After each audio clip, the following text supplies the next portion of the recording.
Hello बच्चों। हम लोग आज सीएमए फाउंडेशन का लॉ का एक पेपर डिस्कशन लाए हैं जिसमें आपको एमसीक्यू के सारे डिटेल्ड सॉल्यूशन मिल जाएंगे यहाँ पे। अगर हम लोग बात करें सबसे पहले आपका क्वेश्चन पेपर की, तो क्वेश्चन पेपर मॉडरेट आया था ना, बहुत ज़्यादा मैं टफ बोलूँगा ना, आपको बहुत ज़्यादा इसको जो है इजी बोलूँगा। अगर मैं पहले क्वेश्चन की बात करूँ, which among of the following is not the source of the law, मतलब लॉ का सोर्स क्या नहीं है। तो अगर मैं बात करूं यहाँ पे ओपिनियन ऑफ लॉयर, लॉयर्स का जो ओपिनियन होता है, जो अपना ओपिनियन अपना पॉइंट ऑफ व्यू देते हैं, वो एक सोर्स ऑफ लॉ नहीं है। मतलब कोई हर लॉयर का ओपिनियन जो है अलग अलग हो सकता है, कोई इनका सोर्स ऑफ लॉ नहीं होता है ये, इसलिए इसको यहाँ पे बोला गया है। क्वेश्चन नंबर अगर 2 की बात करें, in Indian parliament house of the people is called, अगर इंडियन पार्लियामेंट की बात करें, पार्लियामेंट हाउस की, तो लोगों को क्या बोला जाता है, लोकसभा के लोग बोला जाता है, तो इसका सही आंसर होगा लोकसभा।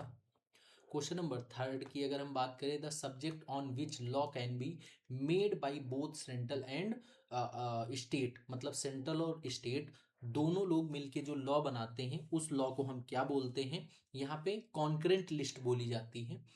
कॉन्करेंट लिस्ट में क्या होता है, एक होती है union list, state list and concurrent list. Union list में क्या होता है, सेंट्रल लॉ बनाती है, स्टेट लिस्ट में स्टेट बनाती है, कॉन्करेंट लिस्ट में सेंट्रल और स्टेट दोनों मिलकर लॉ बनाती हैं। अब फोर्थ का अगर आंसर की बात करें, अ bill introduce by any member of the parliament is called, अगर हम बात करें कोई अगर बिल इंट्रोड्यूस किया जाता है, कोई भी मेंबर पार्लियामेंट का इशू किया जाता है, तो उसको हम लोग प्राइवेट मेंबर बिल बोलते हैं।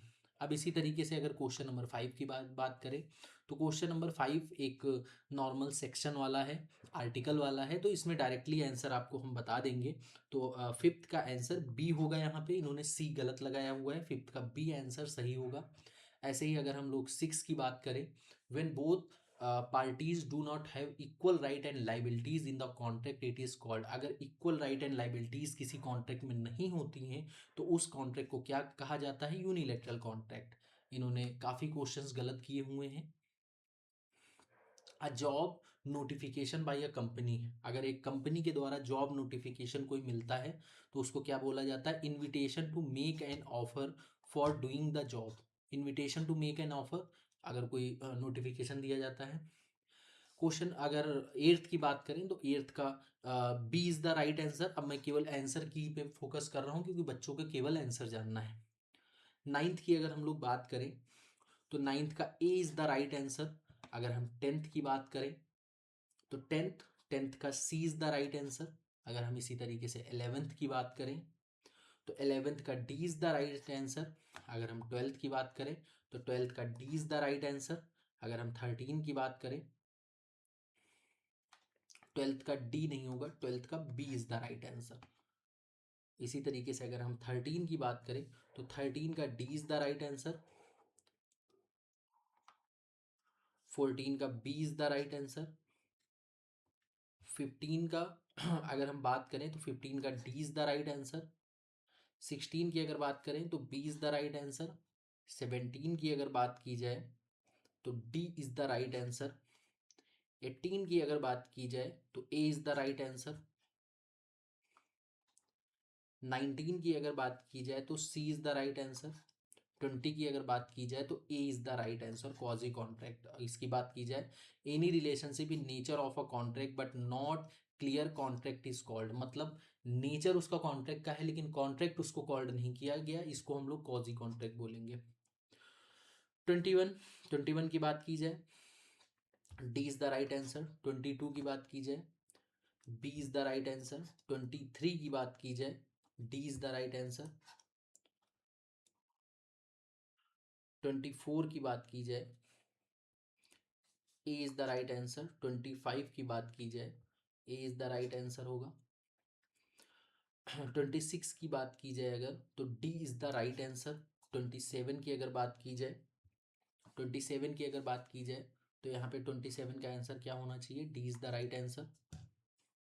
28 की अगर बात की जाए हम लोग, तो A is the right answer. 29 की अगर हम लोग बात कर लें, तो 29 में D is the right answer. 30 की अगर बात की ली जाए तो 30 में A is the right answer. 31 की अगर बात की जाए तो A is the right answer. 32 में भी ए ही होगा और 33 में भी ए ही होगा राइट आंसर। 34 की अगर बात की जाए तो 34 में B is the right answer. 35 की अगर बात की जाए 35 में A is the right answer. 36 की अगर बात की जाए B is the right answer. 37 की बात की जाए तो C is the right answer. 38 की बात की जाए अगर तो D is the right answer. 39 की अगर बात की जाए तो C is the right answer. 40 की अगर बात की जाए तो D is the right answer 90 days. 41 की अगर बात की जाए तो B is the right answer. 42 की अगर बात की जाए तो A is the right answer. 43 की बात की जाए तो A is the right answer. 44 की बात की जाए अगर तो C is the right answer. Flow chart. 45 की अगर बात की जाए तो B is the right answer. 46 की बात की जाए तो D is the right answer. 47 की अगर हम लोग बात करें तो C is the right answer. 48 की अगर हम लोग बात करें तो C is the right answer. 49 की अगर बात करें तो C is the right answer. 50 की बात करें तो यहाँ पे ए इज़ द राइट आंसर। तो ये आपके कुछ पेपर के सॉल्यूशन पूरा हो गया जो कि पूरी तरीके से 100% सही है। अब इसको देख के आप लोग अपना अपना जो स्कोर है वो कमेंट बॉक्स में लिख सकते हैं जिससे मुझे पता चले कि कितने लोगों ने अपना जो एग्ज़ाम था वो सही किया है, कितने क्वेश्चन सही किए हैं। और अगर कोई आपको और क्वेरी है, कोई सजेशन चाहिए तो आप कमेंट बॉक्स में जो है डाल सकते हैं, मैं उसका रिस्पॉन्स कर दूंगा।